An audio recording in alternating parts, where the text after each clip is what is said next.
Is it often or often? That would be a chicken sausage feta wrap.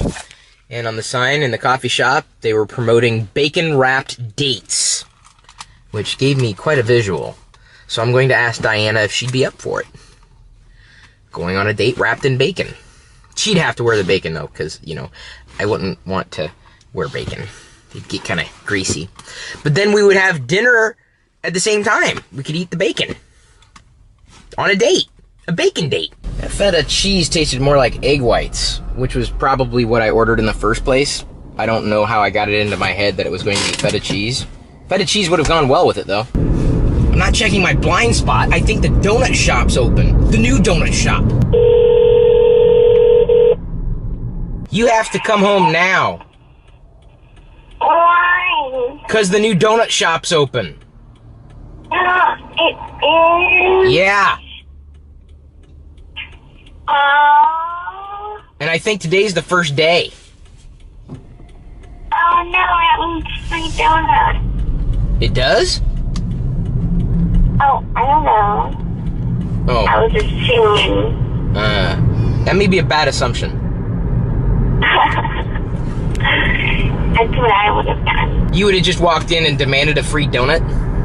Yes. Hey, do you want to go on a bacon-wrapped date?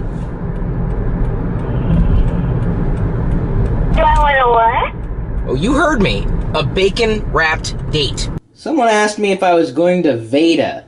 You know, vlog every day in the month of April. Darth Vader. Pixie's in your face. And so is Wicket. Scrolling through my Facebook feed so I can get to the AMA.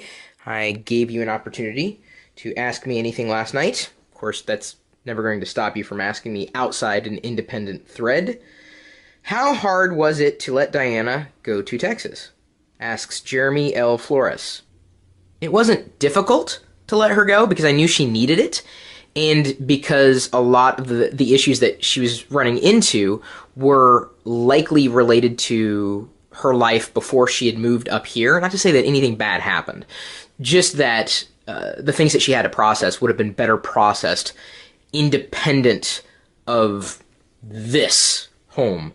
And it would have been better to spend time with her family. I don't think that we're going to do this again at any point. I mean, because this is where her home is, and I think she knows that, and she's going to continue to process those things. But in the conversations that I've had with her over the past few weeks since she's been gone in Texas, I'm of the mindset that she's been able to get a better handle on what's been happening inside her head, and she'll come back a healthier Diana.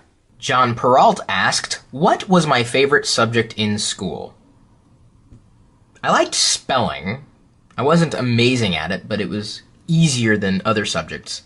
Hated math. Still hate math. And you know, the weird thing is, I took more math courses in high school and even in college than I needed to because I knew that I sucked at it and I knew I wanted to get better at it. Still didn't understand half of it, but that just kind of shows you where my head's at. I tried. David Berkovich asks, can one simply walk into Mordor? One does not simply walk into Mordor. Steve Shin asks, what brand is your microwave? Hot? Stu Crepeau asks, what's the best way to get feedback from other vloggers without being a pest? That's a great way of putting it. Don't be a pest. And I think for vloggers, interacting with them and being involved with them and their community is a great way. And in fact, I would say the same rule applies for being involved or being connected to anybody. The more people comment, the more their names show up in our comments thread, the more we see of you.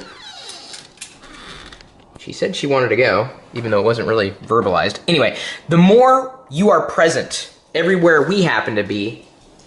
Oh, you gotta go now? All right, there you go. Just going out to bark, I'm sure. The more we're going to see you again and again. So then when you start doing something in the vlogging space, we get connected to your story, especially if you find that you have something in common with us. You just gotta be involved. You can't just sit back. Are you guys waiting for something to happen? What's wrong with Wicket, Pixie?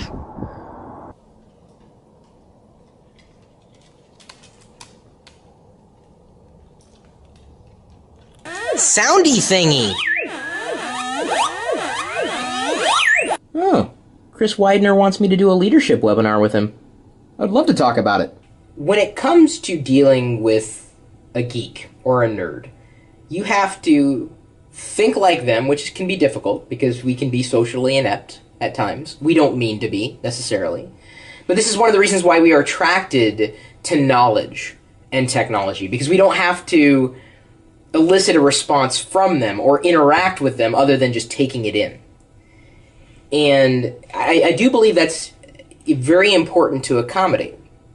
Geeks and nerds, technologists, love interacting with these tools and services because we can make technology work for us. My business mailbox just called.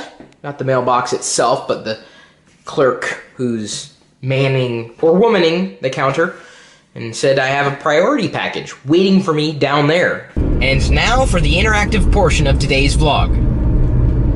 Do do do do do do do do do do do do do do do do do. You may have to rewind to do it the right way.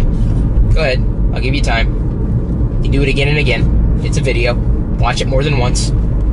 Well, looky here. I got 2 packages. Please be a Lego minifig. Please be a Lego minifig. Please be a Lego minifig. Please be a Lego minifig. Please be a Lego minifig.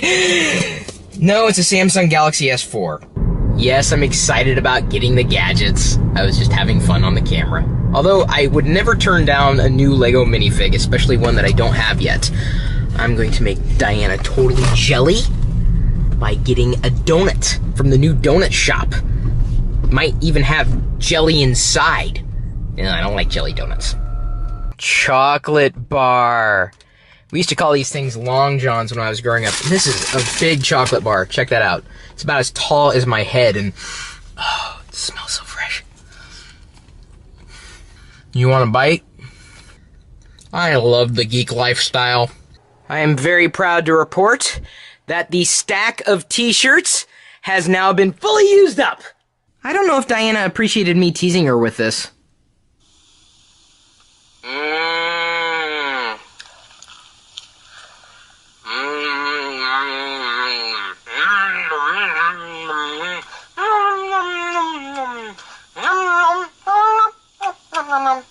She hasn't responded to me yet. Did you really need to lick my elbow there, Pixie? I worked my tail feathers off to get the live video feed at live.pirillo.com up and running again. Should I do it? I say yes. Do it. Wait, what are you doing? I'm gonna try to outbid this person for the LEGO Minifigure Series 10 Mr. Gold. There was only 5,000 of these minifigs produced, ever. Oh my gosh. I got it. Why did I... It's a collector's item. It's an investment. It's not even made of real freaking gold! We should have made one in a 3D printer. Buyer's remorse is definitely setting in. Yeah. When that sucker gets here, I'm going to have to do a video on it. And hopefully people will watch. Are you laughing at me? Yes. Are you laughing at me? You want to know something really funny? I've now officially been booted from both Apple's and Lego's affiliate program. Neither one of the companies have any idea that I exist. What that means is, if you decide to buy something and I'm the one who made the referral, just email me, chris@pirillo.com. I'll just send you a link to where you can get it on Amazon. Back to the AMA thread, Ionian Blue asks, are you a member of the Stonecutters? No. Now let's all get drunk and play ping pong. Red light. Green light. Red light. Green light, red light. Green light. Red light. Green light. Okay, so I'm slightly obsessed with the soundy thingy. Thanks again for liking and sharing our videos.